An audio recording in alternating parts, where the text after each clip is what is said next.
باللہ من الشیطان الرجیم بسم اللہ الرحمن الرحیم الحمد للہ رب العالمین والصلاة والسلام علی رسولہ وعلی اہل بیتہ الطیبین الطاہرین المعصومین المظلومین الذین اذہب اللہ عنہم الرجس وطہرہم تطہیرا۔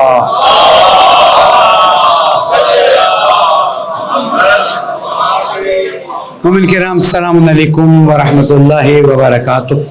اوصیکم ونفسی بتقوی اللہ ونظم امرکم، پہلے اپنا آپ کو پھر آپ سب کو نصیحت کرتا ہوں، درخواست کرتا ہوں تقوی اختیار کیجئے، اللہ تعالیٰ کا احترام کیجئے، اللہ تعالیٰ کی بندگی کی توفیق حاصل کیجئے۔ پالنے والے ہم سب کو اپنی اطاعت کی توفیق عطا فرما اور ماہ ذیالحج کی بہترین معنویت عطا فرما، زمانے کے امام کے ظہور میں تعجیل فرما۔ درود پڑھ دیں محمد۔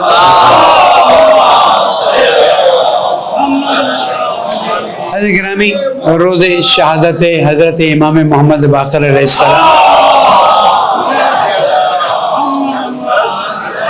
اور پھر انشاءاللہ آہستہ آہستہ عرفات اور شہادت جناب مسلم ابن عقیل اور پھر فرزندان جناب مسلم عقیل، مختصر اشارے کرتا چلوں گا، لیکن کیونکہ پانچویں امام علیہ السلام کی شہادت کا دن ہے تو ان کا بیان بہت ضروری ہے، اس لیے کہ اسلام کے ساتھ جو کھلواڑ کیا گیا ہے نا، اور اسلام کی جو آج عجیب و غریب شکلیں نظر آ رہی ہیں نا، اس میں ذمہ دار وہ لوگ ہیں کہ جنہوں نے امامت کو نہیں سمجھا، جنہوں نے ولایت کو نہیں سمجھا، جنہوں نے قرآن مجید کی تعلیمات کو وہاں سے نہیں لیا جہاں سے لینا چاہیے تھا، قرآن مجید کو اس طرح سے نہیں سمجھا جس طرح سے سمجھنا چاہیے تھا، کیونکہ خاتم الانبیاء والمرسلین حضرت محمد مصطفیٰ صلی اللہ علیہ وآلہ وسلم 63 سال زندگی، 40 سال خاموشی سے، اور اس کے بعد 13 سال مکہ، 10 سال مدینہ، کیا قیامت تک باقی رہنے والے دین کے لیے یہ 23 سال کافی تھے یا نہیں؟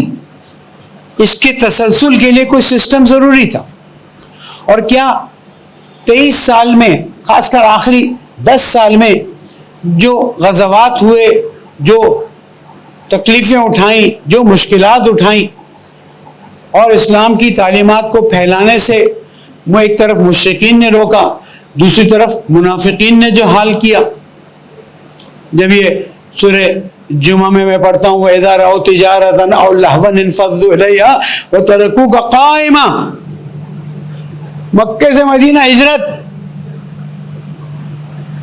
گھبرا تو نہیں رہے، ہجرت کے بعد جمعہ نماز ہو رہی ہے، آپ ذہن میں بھی نہیں لاتے کہ نماز پڑھتے ہوئے مولانا صاحب کو چھوڑ کے میں باہر دیکھوں کہ کیا ہو رہا ہے۔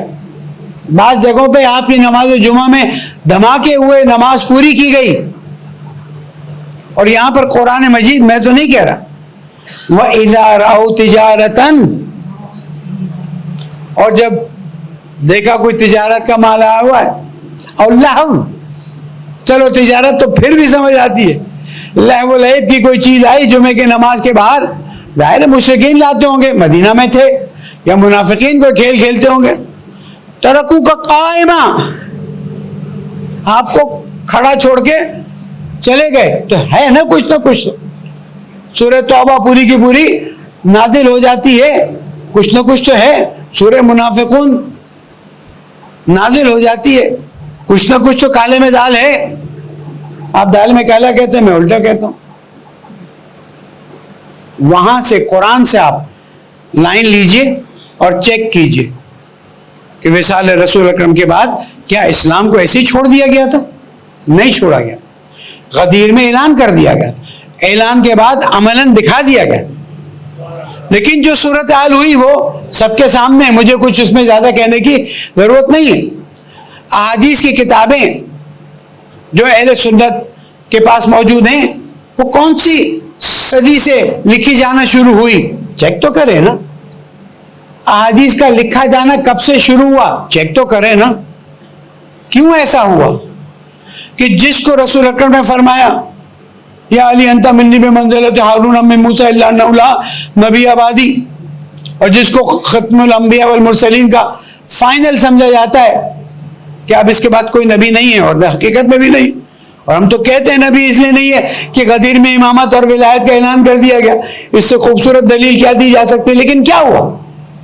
ایک طرف مولا کائنات 25 سال صبر کیا، آنکھوں میں شتیر اور گلے میں کانٹا. شہادت مولا کائنات کی، 4 سال کی ظاہری حکومت و خلافت.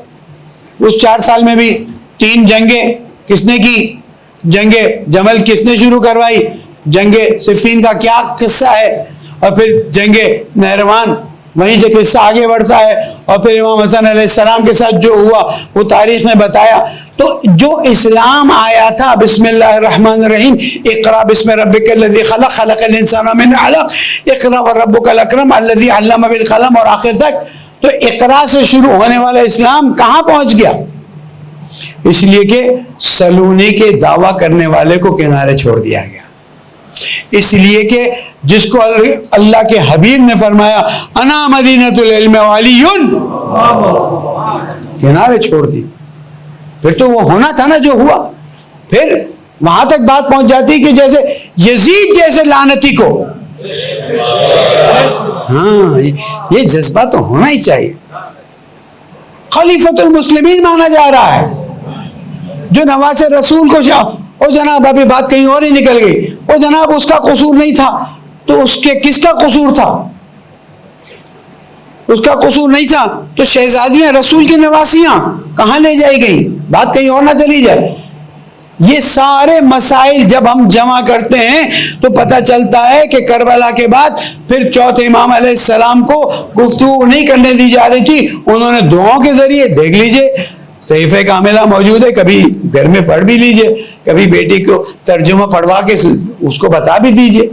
ہمارا بھی قصور کم نہیں ہے، برا مت مانیے، کڑوی باتیں ہیں. کب آخری صحیفہ کاملہ ہاتھ میں اٹھائی تھی؟ کب آخری نہج البلاغہ ہاتھ میں اٹھائی تھی؟ اس کو بھی تو پوچھے نا کہ تو نے جو قصور کیا اس کا کیا ہو. جب امام محمد باقر علیہ السلام نے دیکھا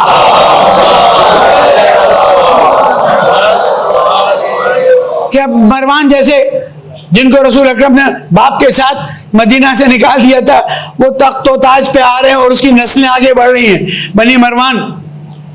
امام علیہ السلام نے علم کا دروازہ کھول دی، اور اس طرح سے علم کا دروازہ کھولا کہ دنیا حیران تھی یہ کون سا علم ہے. دنیا حیران تھی قرآن کی یہ کون سی تشریح ہے. دنیا حیران تھی کہ یہ کہاں کہاں سے علم کے باب کھول کے لا رہے ہیں. وہ فرماتے تھے مولا کہ آپ کو نہیں پتا ہے، یہ میرے بابا نے اپنے بابا سے، انہوں نے اپنے بابا سے، انہوں نے رسول اکرم سے، اور انہوں نے اللہ سے یہ علم لیا ہوا ہے. اب آپ تصور کیجئے جو علم کے دروازے باقر العلوم علیہ السلام کے زمانے میں کھلنا شروع ہوئے، وہی علم کے دروازے اگر مولا کائنات کے زمانے میں کھلنا شروع ہو جاتے تو جورج جرداق کو یہ نہیں کہنا پڑتا کہ کاش علی ہمارے زمانے میں ہوتے، وہی زمانے میں اتنی ترقی ہو جاتی اور انسان کہاں سے کہاں پہنچ جاتا. یہ امام محمد باقر اور امام جعفر صادق علیہ السلام کا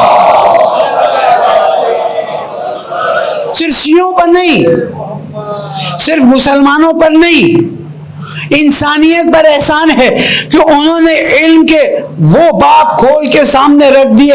آپ سوچیں تو ہم کہتے 4000 شاگرد تھے، 4000 نہیں تھے. تاریخ لکھتی ہے 40,000 شاگرد تھے دونوں باپ بیٹوں کے. اور ایک راوی کہتا ہے میں نے امام سے 70,000 حدیثیں، ایک کہتا ہے میں نے 32,000 حدیثیں سیکھی ہیں. ایک طرف سے امام کو منحرفین کا مقابلہ کرنا تھا. انحراف تو آج بھی ہے. میں ہر دفعہ کہتا ہوں نا کہ آج کے انحراف سے کیا ڈرنا ہے. جب امام کو دیکھ کر نہروان کا واقعہ تو بار بار بتاتا ہوں نا تاکہ اندر یاد رہے کہ مولا کائنات کا 2 ہفتے پہلے تو بتایا تھا، ہاتھ چومتے رہے، نماز پڑھتے رہے، مولا سمجھ نہیں آتی.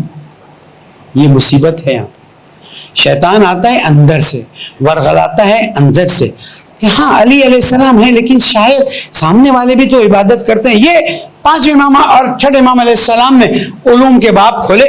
اور جو انحرافات، پہلا انحراف کہاں سے تھا؟ یہ ترتیب نہیں ہے لیکن یہ انحراف ہے. پہلا انحراف کہاں سے تھا؟ وہ خوارج جو تھے ان کی نسلیں چل رہی تھی. بولتے نہیں تھے لیکن عمل میں تھے. اور خوارج کا عقیدہ کیا تھا کہ نعوذ باللہ کل ایمان کو کیا کہہ دیا کہ یہ دین سے خارج ہو گیا. یہی تو کہتے ہیں دین وہاں سے لو جہاں سے لینا چاہیے, ورنہ پھر من مانی چلتی ہے. ہمارے اندر بھی بہت من مانیاں چلنا شروع ہو گئی اور یہاں تک پہنچ گئی کہ کھل کے بات نہیں کر سکتے. کہ پانچویں امام علیہ السلام نے مقابلہ کیا, انحراف فکری خوارج کا مقابلہ کیا, اس کے بعد مرجیہ کا مقابلہ کیا. مرجیہ کون تھے؟ مرجیہ کی فکر وہاں سے ڈالی گئی بھائی جو بھی تخت پہ بیٹھ جائے بس وہ صحیح ہے, اس کا عقیدہ صحیح ہے, اللہ کو مانتا ہے تو سب صحیح, باقی عمل میں جو بھی تمہیں بولنے کی ضرورت نہیں. یہی چیز مومنین کے اندر آ گئی. کوئی شخص آتا ہے معصوم کے پاس اور آ کے کہتا ہے مولا یہ جو بات چل رہی ہے, وہ کہتے ہیں کہ بس محبت ہونی چاہیے, عقیدہ صحیح ہونا چاہیے, باقی عمل جو چاہو کرو مشکل نہیں ہے. مطلب پتہ ہے کیا تھا؟ مطلب یہ ہے کہ جوا کھیلو تو بھی, نعوذ باللہ زنا کرو تو بھی, موسیقی اور حرام کام میں جاؤ تو بھی. کن کن چیزوں کا مقابلہ کیا ہے معصومین نے. تو ہم نے یہاں پر مکس گیدرنگ کی کیا بات کر دی, ہمارے پر تو ایک ایسا لگتا ہے جیسے ہم نے کوئی کفری کلام بک دیا ہے.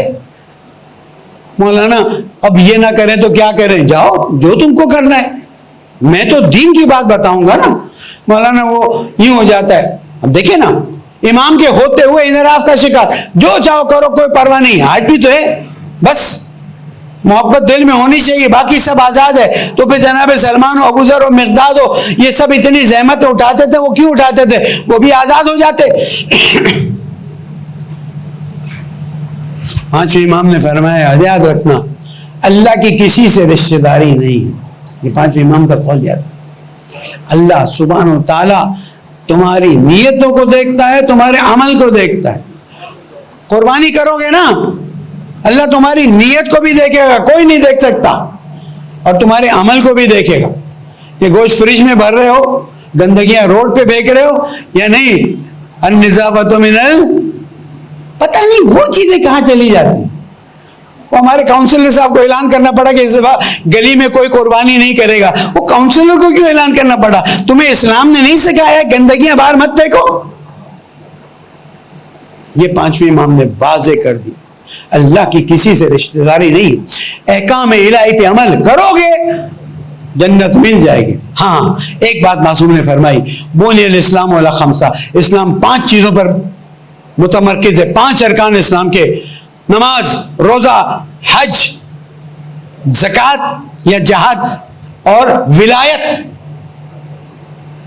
اور فرمایا جتنی اہمیت ولایت کی اتنی اہمیت کسی چیز کی نہیں ہے. پوچھنے والے نے پوچھا مولا اس کا کیا مطلب ہے؟ تو فرمایا کہ ولایت وہ چیز ہے جس سے دین کی بقا ہے. ولایت مولا کائنات نے دین کو بچایا, امام حسن دین کو بچایا, ولایت امام حسین نے دین کو زندہ کیا. ایک وہ کربلا کا واقعہ اسلام کو زندہ کر بیٹھا, اور ایک یہ 5ویں اور 6ٹھے امام علیہ السلام کی تعلیمات. منحرفین کا مقابلہ ایک طرف سے, مرجیہ کا بالکل واضح فرما دیا امام نے اللہ کی کسی سے رشتہ داری نہیں, ولایت کے بغیر کوئی عمل قبول نہیں ہے, لیکن عمل صحیح والا ہونا چاہیے, اپنی مرضی والا نہیں ہونا چاہیے. میں جو چاہوں. امام نے خرافات کا مقابلہ کیا ہے, ہم تو خرافات ڈال رہے ہیں, آ رہے ہیں محرم سفر آ رہے ہیں, دیکھیے گا کیا کیا چیزیں ڈال دی جاتی ہیں, کیا کیا انحرافات ڈالے جاتے ہیں. اور اس سال تو آپ دیکھیے گا وہ بازار گرم ہوگا کہ آپ کے تصور میں نہیں ہے. آپ بھائی دیکھیں نا نہروان میں بھی تو مولا کائنات کو دیکھ کر شک میں میں تو تاریخ کی وہ بات کر رہا ہوں نا جس کا انکار نہیں کیا جا سکتا. تو اگر مولا کائنات کے ہوتے ہوئے لوگ شک میں پڑ سکتے ہیں تو اب تو غیبت کا زمانہ کتنے 1200 سال سے زیادہ ہونے آیا ہے, اس میں کوئی انحراف کم نہیں ہے. ہوشیار ہو جائیے اور معصومین علیہ السلام کی تعلیمات کو وہاں سے لیجئے جہاں سے لینا ہے. اور معصوم نے یہی کیا, ایک طرف یہ انحراف, دوسری طرف سے وہ جن کو خلفاء کہتے ہیں وہ بادشاہ بھی کہلانے کے قابل نہیں ہے. ہر وقت امام کو اذیت, ہر وقت امام کو اذیت, اور یہاں تک اذیت پہنچی کہ امام کو فائنلی زہر دے دیا گیا. لیکن یہ پہلا واقعہ نہیں ہے شہادت کا. شہادت کا واقعہ تو 19 رمضان سے شروع ہوتا ہے نا. اور پھر شہادت کا واقعہ 28 سفر کو زہر دے کر بھی دیا جاتا ہے نا. خاتون جنت تو ایک طرف ہے. اور پھر کربلا کا واقعہ, لیکن کربلا سے پہلے جو ابتدا ہوئی ہے وہ کیا ابتدا ہوئی ہے؟ سفیر امام حسین علیہ السلام آپ 9 ذیلحج کو جب عرفات میں بیٹھے ہوں گے یا اپنے ہاں عرفات کی دعا پڑھ رہے ہوں گے, وہاں سفیر امام حسین علیہ السلام اپنے آقا کا دفاع کرتے ہوئے, دین کا دفاع کرتے ہوئے جناب مسلم ابن عقیل اس خاتون کے گھر سے باہر نکل آتے ہیں. نہیں خاتون, ہم اہل بیت کے ماننے والے, ہم اہل بیت کے شامل ہونے والے, ہماری شخصیت ایسی نہیں کہ ہم خواتین کے پردے کو کسی طرح سے ضائع ہونے دیں. ہائے مسلم, کاش شام غریبہ میں ہوتے, آ کر دیکھتے رسول کی نوازیاں بے پردہ ہیں. اور میں کیا بتاؤں, مسلم کے دونوں بیٹوں کو بھی شہید کر دیا گیا, دونوں کی لاشیں بہا دی گئی. وعلیہ السلام السلام, اسلام پر سلام ہو. جب وہاں پر انحراف پایا جاتا ہو, لعنت اللہ علی القوم الظالمین, وسيعلم الذين ظلموا على محمد اي منقلب ينقلبون. پہلے والے اہل بیت کے نقش قدم پر چلنے کی توفیق عطا فرما, ہماری عاقبت بخیر فرما, ہماری پریشانیوں کو دور فرما, ہمیں صحیح معنی میں عرفات کے دن دعا کرنے کی توفیق عطا فرما. گناہگار ہیں, خطا کار ہیں, ہمارے گناہوں کو معاف فرما دے, ہماری قربانیوں کو قبول فرما, ہماری حاجات کو روا فرما, پالنے والے بیماروں کو شفا کامل عطا فرما, شہداء مرحومین کی درجات کو بلند فرما, پالنے والے میرے پیارے ملک کے مسائل کو حل فرما دے, زمانے کے امام کو راضی فرما, ان کے ظہور میں تعجیل فرما. بسم اللہ الرحمن الرحیم. والعصر ان الانسان لفی خسر الا الذین آمنوا وعملوا الصالحات وتواصوا بالحق وتواصوا بالصبر. صدق اللہ العلی العظیم. تقوی اختیار کیجئے کہ یہی کامیابی کا راستہ ہے. اہل بیت سے اپنی محبت کا عملاً اظہار کریں, اپنے اخلاق کو اچھا کریں, اپنے گھر والوں کے ساتھ اچھی طرح سے پیش آئیں. عید کا موقع ہے, جن سے تعلقات توڑ دیے چلے جائیے, مل لیجئے, آپ بڑے بن جائیے.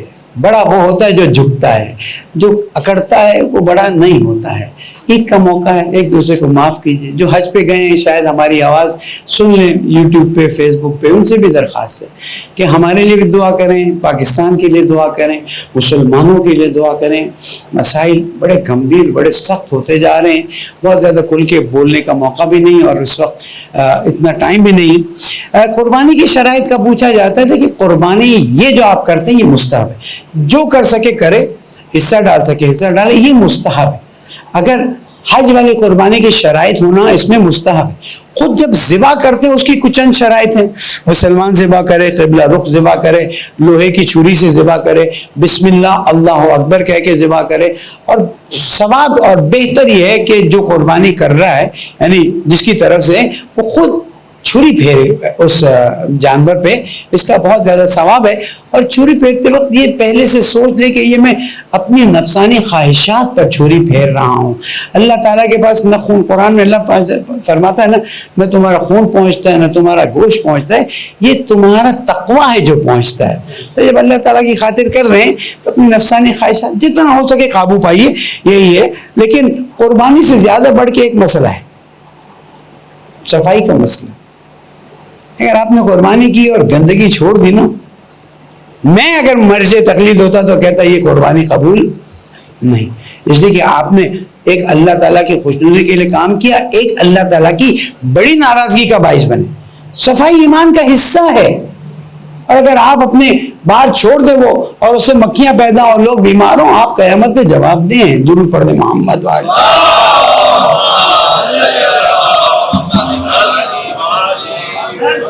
حج اصل میں برات از مشرکین ہے, کہ مشرکین سے اللہ تعالیٰ سورہ توبہ فرماتا ہے نا, آذان من اللہ و رسول, حج اکبر کے دن کہ ان اللہ بری من المشرکین و رسول, اللہ اور اس کا رسول مشرکین سے بری.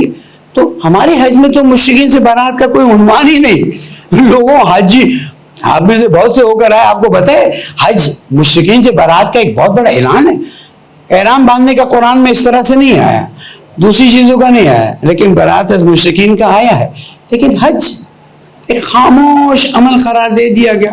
38-40 ہزار شہید ہو چکے ہیں فلسطینی، 80,000 سے زیادہ زخمی ہو چکے ہیں. کوئی پرسان حال نہیں. پتہ نہیں یہ حج کہلائے گا کیا کہلائے گا. بہرحال یہ تو نہیں کہتا یہ حج نہیں ہے، لیکن جو حج کی سعادت ہونی چاہیے جس سے مسلمانوں میں اتحاد، وحدت اور ان مشرکین اور کافروں کے مقابلے کے کھڑے ہونے کی بات ہے. افسوس ہوتا ہے وہاں وہ ذبح ہو رہے ہیں، ہسپتال ضائع ہو رہے ہیں، حکومت پہنچائی نہیں جا رہی ہے، کچھ مسلمان ملک ڈرامے بازیاں کر رہے ہیں، پتہ نہیں کیا ہوگا. اللہ تعالیٰ ان تمام ظالمین کو غارت کریں، درود پڑھ دیں ان کی غارت کے لیے.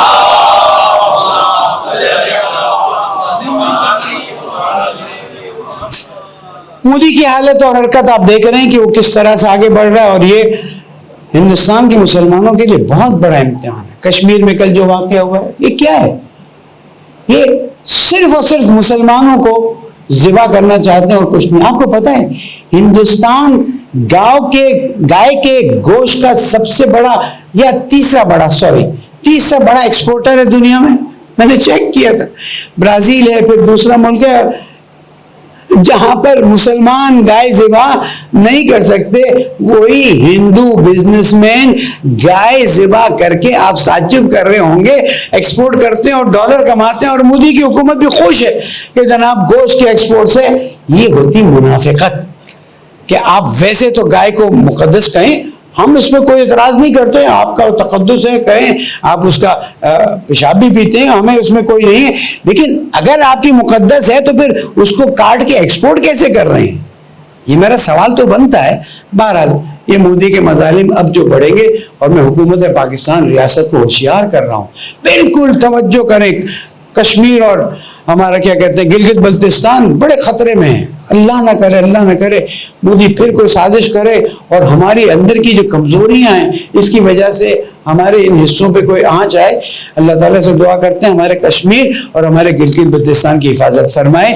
اس کے لیے بھی درود پڑھ دیں محمد والے.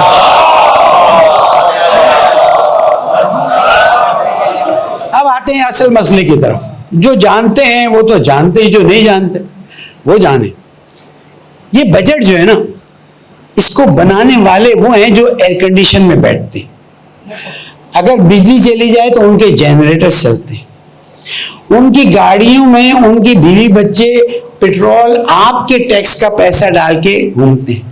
اگر ان کی گاڑی خراب ہو جائے تو ٹھیک ہونے کے بجائے کبھی میں انشاءاللہ گاڑیوں کے جو قبرستان ہیں سرکاری گاڑیوں کے وہ بھی دکھاؤں. اب ہر چیز آپ کہیں کہ جناب وہ کرواتے ہیں، ایسا بھی نہیں ہے. یہ عیاشی آپ کی اپنی. میں نے بتایا تھا نا بجلی کے الیکٹرک کیا کہتے ہیں اے سی چل رہے ہیں، لائٹیں چل رہی ہیں، کوئی پوچھتے بند کرنے کی تو کوئی زحمت بھی نہیں کرتے.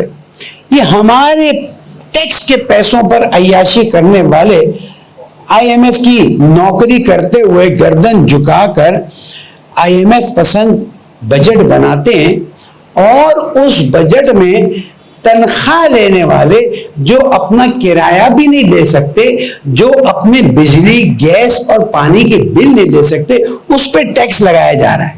چیک کر لیجئے.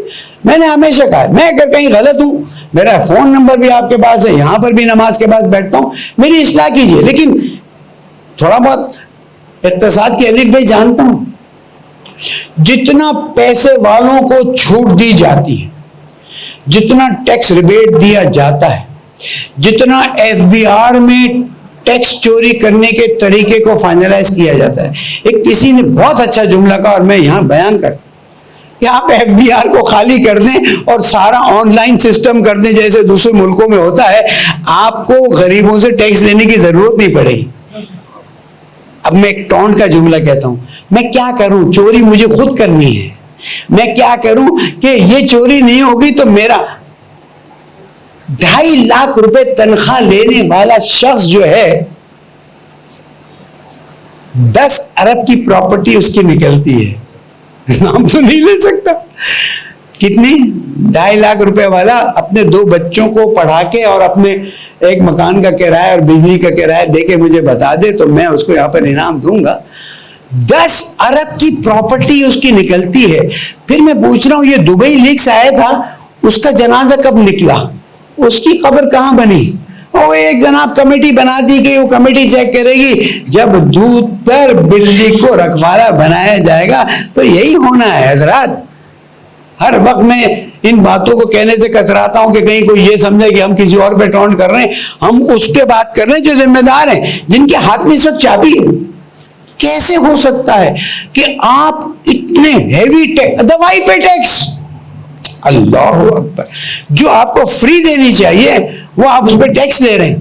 پھر جس صوبے میں میں رہتا ہوں اس میں جو حال ہے میڈیکل فیسلٹیز کا, ہاسپٹلز کا, اسکول کا, میں آپ کو تعداد بتاؤں کتنی ہزار ٹیچرز ہیں ہی نہیں, صرف تنخواہیں جاتی ہیں.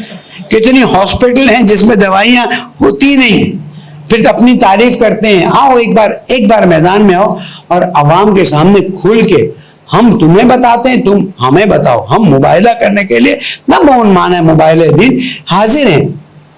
کب تک تم یہ خون چوسو گے اور کہو گے جناب ہم تو عوام کی بھلائی کی بات کرتے ہیں؟ اللہ تعالی بہتر جانتا ہے کہ تم اللہ کے سامنے عوام کی بھلائی کی بات کر رہے ہو یا تم اپنے مفادات کو زیادہ کرنے کی بات کر رہے ہو. کیونکہ اب تھوڑا سیاست میں بھی آنا پڑ گیا, شوق تو نہیں ہے, تو جو چیزیں میں نے نوٹ کی ہوئی ہیں اور رکھی ہوئی ہیں میں اگر کہہ دوں تو یہاں سے گھر بھی نہیں پہنچوں گا. پھر مولانا نہ پہنچے گھر بتا دیں, اگر اثر ہونا ہوتا تو بتا بھی دیتا. اللہ تعالیٰ نے اتنی جرت میسمی کو دی. کسی نے مجھے یہ تم لاکھانی ہو کے میسمی کیوں کہتے ہو؟ میں نے کہا ذرا زبان کھولی ہوئی ہے میسم تمار کی طرح, اور اللہ کے سوا کسی اور سے ڈرتے نہیں ہیں. لیکن ظاہر ہے بعض چیزیں بعض وقتوں پہ کہنے ہی ہیں, بعض وقتوں پہ نہیں. یہ میں بتا دوں, یہ جو سیاست دانوں کا ٹولہ ہے نا, یہ ٹولہ اگر اپنی اصلاح نہیں کرے گا یہ دنیا میں بھی ذلیل ہوگا, آخرت میں بھی ذلیل ہوگا. پھر اب سوال ہے کہ مولانا کل آپ خود ان کو ملنے جا رہے ہیں, میں کیا کروں؟ ایام ازا کے مسائل آ رہے ہیں, نہ جاؤں اور پھر مسائل کھڑے ہوں گے تو حل بھی تو انہیں سے کروانے نا. 2022 میں جب ان کی حکومت تھی 150 FIR عزاداروں پہ کٹی ہوئی, گلی گلی کوچا کوچا ان حاکموں کے پاس جاتا رہا ہوں, منتیں کرتا رہا ہوں, آج تک وہ FIR ختم نہیں ہوئی. اگر میں بیٹھے رہا ہوں تو پھر تو ان بیچاروں کو اٹھا کے لے جائیں گے. میرا وظیفہ ہے, میں جاؤں گا, میں اپنی بات رکھوں گا, چاہے وہ پنجاب جانا پڑے چاہے وہ مرکز جانا پڑے. اب دیکھیں کیا ہوا, اندر کی باتیں نکل آئی, آپ نے بھی سوشل میڈیا میں. اس دفعہ عراق نے درخواست کی ہے ایران سے, یہ سوشل میڈیا پہ ہے اور یہ صحیح ہے, غلط نہیں ہے, کہ پاکستانیوں کو by road double entry visa نہ دیں. کہاں پچھلے سال اللہ تعالیٰ نے توفیق دی اور عراق کی ویزا بھی فری ہوئی, پھر اللہ کے فضل سے اس خادم نے کوششیں کی اور ایران کی ڈبل انٹری اور سنگل انٹری فری ہوئی. کہاں اب وہ کہہ رہے کہ ہم امام حسین تمہارے بابا کے نہیں ہیں, یہ وہ لوگ ہیں جو بارڈر توڑ کے جانے والے لوگ ہیں. تم اگر لوگوں کو غلط ڈائریکشن, میں پرائم منسٹر آف عراق سے بات کر رہا ہوں, کہ اگر تم اگر لوگوں, پچھلے سال تم نے اتنی محبت کا اظہار کیا کہ ہم 3 علماء بیٹھے تھے پرائم منسٹر کے سامنے, دیکھا جو آپ کہیں گے ہم زبانوں کے لیے کرنے کے لیے تھے.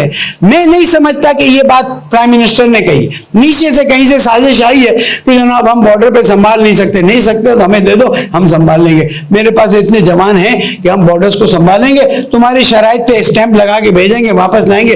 تم ایسے سسٹم لے کر آتے ہو جس کو تم خود نہیں سمجھ. اور جناب آن لائن ای ویزا جھوٹ ہے. عراق کی آن لائن ای ویزا کیا ہے کہ آپ آن لائن اپلائی کریں, پھر جب بارڈر پہ پہنچے تو وہاں پر آپ کو اسٹیمپ لگا کے دی جائے گی. پہلا قافلہ پہنچا تھا 2 دن تک رلتا رہا ہے. میں یہاں سے آپ کو مطلع کر دوں, ہم قانون کے خلاف جانے والے لوگ نہیں ہیں, لیکن امام حسین کی زیارت سے روکنے والوں کے سامنے کھڑے ہوں گے یا نہیں؟ تو پھر ایک نعرہ لگ جائے, لبیک یا حسین, لبیک یا حسین, لبیک. ہم نے یہاں کے یزیدیوں کا مقابلہ کیا تو تم تو پھر بھی اپنے ہی ہو. خبردار اگر بائی روڈ جانے والے بیچارے سالوں سال روپیہ 2 روپیہ جمع کرتے ہیں, اس کے بعد بائی روڈ ایک یہ بعض قافلے والے جو ان کو لوٹتے ہیں, امام حسین ان کو بتائیں گے جب وہ قبر میں پہنچیں گے, اور یہ بعض لوگ جو راستے میں روڈے اٹکاتے ہیں, یہ سمجھ لیں کہ زواروں کا جوش جب آتا ہے تو سونامی بھی اس کے سامنے کچھ نہیں ہوتا ہے. انشاءاللہ کوشش کر رہے ہیں. قائد محترم سے میری کل بات ہوئی ہے, انہوں نے مجھے طریقے بتائے ہیں, انشاءاللہ حل ہو جائے گا. غیر قانونی کوئی اقدام نہ کرے, اور جنہوں نے پچھلے سال جھوٹی ویزائیں لگائی تھی یہ وہ بھگتیں گے. میرے پاس ثبوت موجود ہیں, جعلی ویزائیں لگا کر زواروں کو لے گئے تھے, اور اس کے بعد وہاں پر بارڈر پہ جو مشکلات ہوئی تھی, 3 دن تک بارڈر بند رہا. پھر اللہ نے توفیق دی خادم کو کہ عراق میں پاکستانی ایمبیسیڈر, پاکستان میں عراق اور ایران ایمبیسیڈر مسلسل تقاضوں کے بعد انہوں نے پچھلے سال اس پورے سسٹم نے تعاون کیا تھا, جن کے لیے ہم نے دعا کی تھی. لیکن اس سال ہمیں لگتا ہے کہ کہیں سے سازش ہوئی ہے. حکومت پاکستان سے درخواست کرتا ہوں کہ اس کو فوری طور پر حل کریں, اس لیے کہ ایک عزاداری کوئی نہیں روک سکتا ہے, اور دوسرا زیارت امام حسین کوئی نہیں روک سکتا ہے. عید کی نماز میں شریک ہوئیے, لیکن اپنے رشتہ داروں کو مت بھولیے. قربانی صرف اللہ تعالیٰ کی خاطر کیجیے. قربانی سے زیادہ اہم صفائی ہے, اس کا خیال رکھیے. پالنے والے توفیقات میں اضافہ فرما, 9 ذی الحج کو بہترین توبہ کی توفیق عطا فرما, عاقبت بخیر فرما, تیری اطاعت کی لذت عطا فرما, ہمیں اپنے بچوں کی خوبصورت تربیت کی توفیق عطا فرما. میرے پیارے ملک کو امن کا گہوارہ بنا, مومنین کی جان مال اور کی حفاظت فرما, مظلوم فلسطینیوں کی حمایت کی توفیق عطا فرما, پالنے والے بے گناہ اسیروں کو آزاد فرما دے, پالنے والے ہم سب کی عاقبت بخیر فرما, اہل بیت کی محبت پر موت عطا فرما, زمانے کے امام کو راضی فرما, ان کے ظہور میں تعجیل فرما. بسم اللہ الرحمن الرحیم. اذا جاء نصر اللہ والفتح ورأيت الناس يدخلون في دين الله أفواجا فسبح بحمد ربك واستغفره إنه كان توابا. صدق الله العلي العظيم.